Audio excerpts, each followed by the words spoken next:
Supermarket shelves are emptying, some goods no longer available. Importers say they aren't able to buy more than 20% of their needs because of the dollar crisis. Lebanon imports almost everything consumed, including food.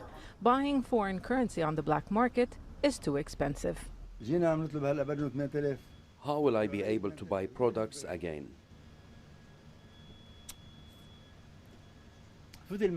My shop is empty. It's a catastrophe. For the first time in a decade, the price of bread, a main staple in Lebanon, increased, even though flour is subsidized by the government. Food prices in general have soared more than 70% as the local currency, the lira, continues to crash. It's lost 80% of its value on the black market since October.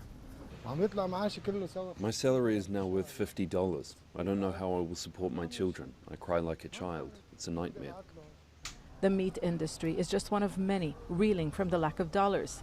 Unions say more than 60% of butcher shops have closed in recent weeks. I don't know if I can continue buying meat. The politicians are responsible for our misery. A kilo was worth 15,000 liras. It is now 80,000.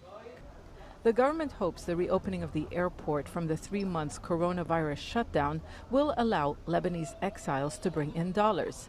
Their billions used to keep the economy of this nation of 5 million people afloat. But confidence in the leadership is waning. I'm angry at the government. They charged us $100 for the PCR test. My husband and I took money from our children who work abroad to be able to come back. Talks with the International Monetary Fund on a bailout plan are falling apart. 2 members of Lebanon's negotiating team have resigned. They say the political and financial establishment are protecting their interests to maintain power at the expense of the country and its people. For months, people have been protesting against leaders they blame for decades of corruption and mismanagement that brought the state close to bankruptcy.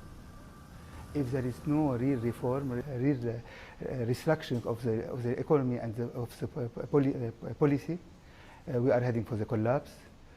Poverty is increasing, the economy is collapsing, so are state institutions. 3-hour electricity cuts now last most of the day. The worsening social situation is fueling concerns about the risk of unrest. Zana Khuder, Al Jazeera, Beirut.